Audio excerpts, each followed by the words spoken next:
미국발 무역 전쟁이 확산되면서 글로벌 자동차 산업 환경도 급변하고 있습니다. 미국은 한국을 포함한 수입산 자동차에 최대 25%의 고일 관세를 부과할지 여부를 조사하고 있습니다. 아울러 미국이 주도하는 나프타 개정으로 한국을 비롯한 자동차 수출국의 타격도 예상됩니다. 한편에서는 폭스바겐 디젤 게이트와 BMW 차량의 연속 화재 사고로 디젤차의 시대가 저물고 친환경차 시장이 빠르게 확대되는 모습을 보이고 있습니다. 오늘 특이한 기자들에서는 급변하는 자동차 시장에 대해 자세히 한번 짚어보겠습니다.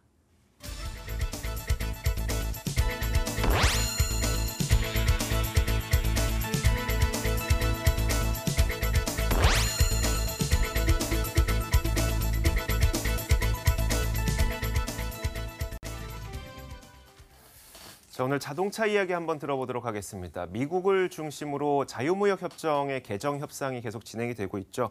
별로 자유롭진 못하지만 어쨌든 그 자동차 시장에 특히 우리나라 자동차 시장이 좀 불리하게 협상이 진행이 되고 있어서요. 먼저 이 얘기부터 해보도록 하죠. 멕시코와 지금 협상하는 나프타부터 어떻게 진행됐죠? 네, 그렇습니다. 미국과 멕시코는 지난달 27일에 나프타 개정을 위한 잠정 합의안을 도출했습니다. 현재 미국과 캐나다는 협상을 진행 중인 상태고요. 문제는 미국과 멕시코 간의 잠정 합의가 미국 자동차 산업에 굉장히 유리하게 마무리됐다는 점입니다. 이번 나프타 개정을 통해 양국은 무관세로 수출하는 자동차 역내 부품 비중을 62.5%에서 75%까지 올리기로 했습니다. 자동차 조립은 멕시코에서 하되 부품은 미국산 부품을 더 많이 써야 된다 이 뜻이고요.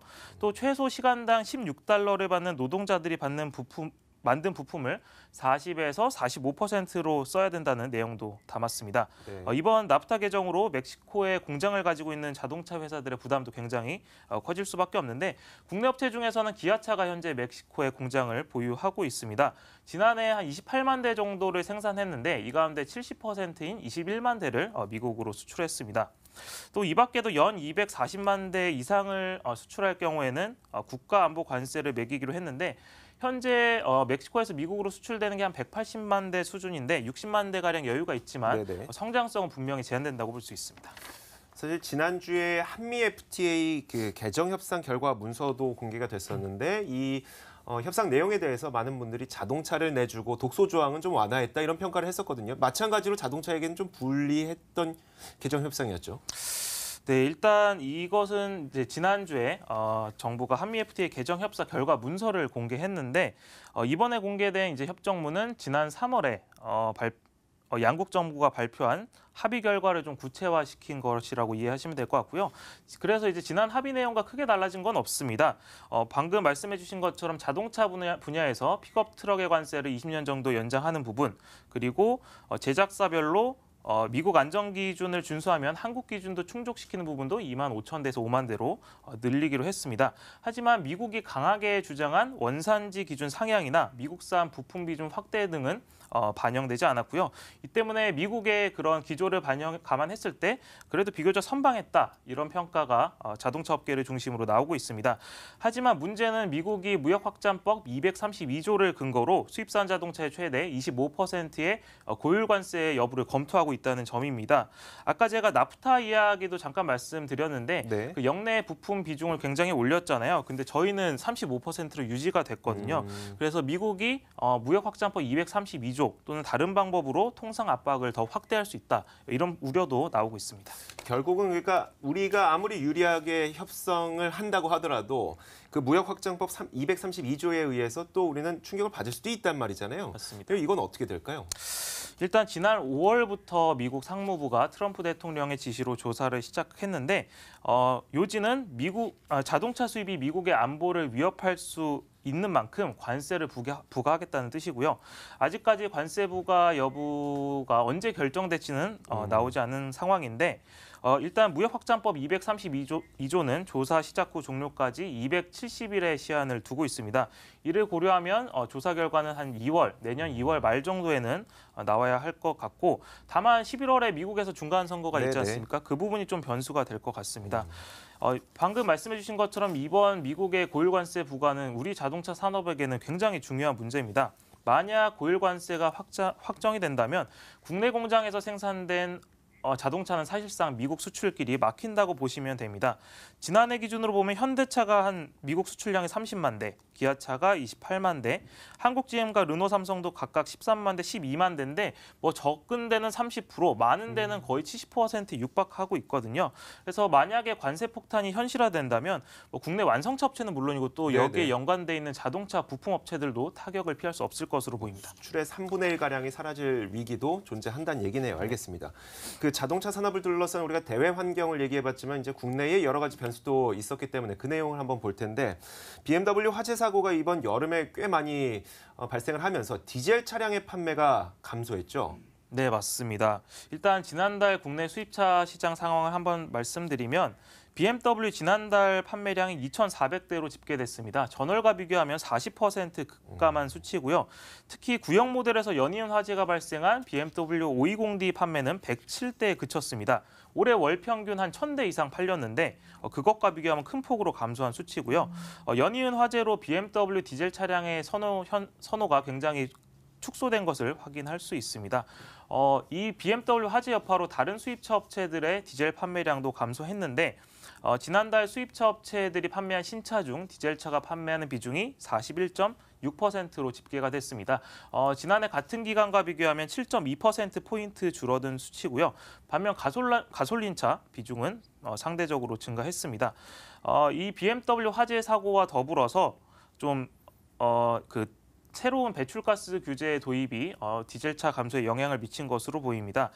이달 1일부터 디젤 차량에 WLTP라고 하는 새로운 배출가스 규제 기준이 적용이 되는데 WLTP는 시험 주행 시간과 거리 그리고 평균 속도 이런 건 모두 늘어나지만 배출가스 규제는 현재와 동일한 기준을 가지고 있습니다. 이에 따라 재고 차량이 소진되고 또 WLTP의 인증 절차가 늦어지면서 판매량이 줄었다는 설명이고요. 폭스바겐 디젤 게이트, 그리고 BMW 화재 사고, 그리고 강화되는 배출가스 규제로 디젤차의 판매는 갈수록 줄어들 것으로 보입니다. 결국은 이제 지금 자동차 환경은 우리가 지금 팔고 있는 자동차에 대해서는 굉장히 불리한 것들이 환경 규제도 나오고 있고요. 무역 분쟁도 나오고 있고 결국은 우리가 가야 할 곳은 친환경차라는 답밖에 나오지 않을 것 같거든요. 아마 전 세계적으로는 어떻고 또 우리나라에서는 또 친환경차 시장에 빠르게 대응하고 있는지도 궁금하고요. 일단 국내 업체 중에서는 아무래도 현대차와 기아차가 좀 두각을 나타내고 있습니다. 특히 기존 전기차의 가장 큰 단점이 1회 충전 시 짧은 주행거리였는데 이 부분이 크게 개선이 됐습니다. 현대차가 올해 지난 4월에 출시를 한 코나 일렉트릭은 한 번 충전하면 406km의 거리를 달릴 수 있습니다. 그래서 충전 걱정 없이 좀 자유롭게 달릴 수 있는 주행거리인데 관계자 이야기 한번 들어보겠습니다. 코나 일렉트릭은 1회 충전 시 주행거리가 406km로서 가장 긴 주행거리를 가지고 있습니다. 이는 서울에서 부산 그리고 서울에서 대전을 왕복할 수 있는 주행거리로서 네, 기아차 같은 경우에도 전기를 한 번 충전하면 380km의 거리를 달릴 수 있는 니로 EV를 내놓고 시장 공략에 나섰습니다. 코나 일렉트릭과 니로 EV 모두 출시되자마자 완판될 정도로 아주 큰 인기를 끌고 있고요.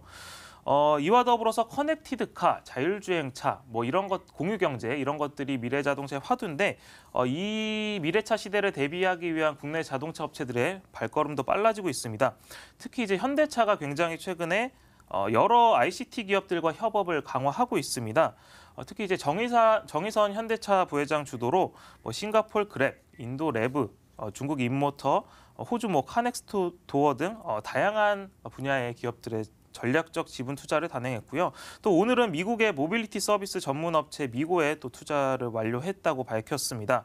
이번 조치로 미국, 유럽, 아태 지역에 모두 공유경제, 모빌리티를 실현할 수 있는 토대는 마련된 셈이고 앞으로도 세계 유수의 기업들과 전략적 협업을 강화한다는 계획입니다. 수소차에 대한 관심도 상당히 높아지고 있는데 특히 우리나라의 현대차가 그 수소차의 완성차를 또 세계 최초로 내놓지 않았습니까? 앞으로의 전망은 어때요? 현대차는 올해 초 2세대 신형 수소 전기차를 출시했습니다.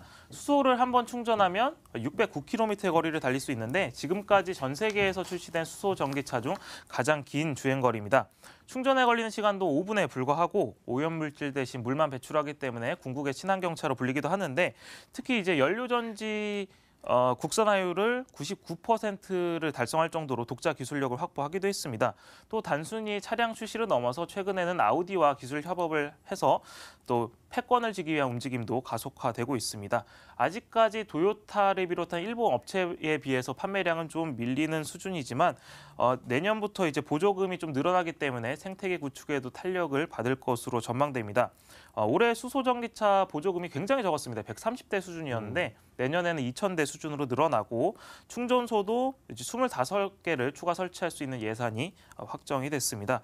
정부는 2020년까지 수소전기차 15,000대 그리고 수소충전소 310개를 구축할 계획을 밝혔고요. 전 세계에서 세계 최초로 수소전기차에 상용하고 앞선 기술력을 보유하고 있는 우리나라가 수소 사회라는 생태계를 구축해서 좀 자동차 산업의 혁신을 주도할 수 있을지 지켜봐야 될 것 같습니다. 자동차 산업의 위기라고도 하지만 사실 이 위기는 또 기회가 될 수도 있는 거니까요. 앞으로도 계속해서 발전해 나가는 모습을 기대하도록 하겠습니다. 지금까지 최종건 기자였습니다. 고맙습니다.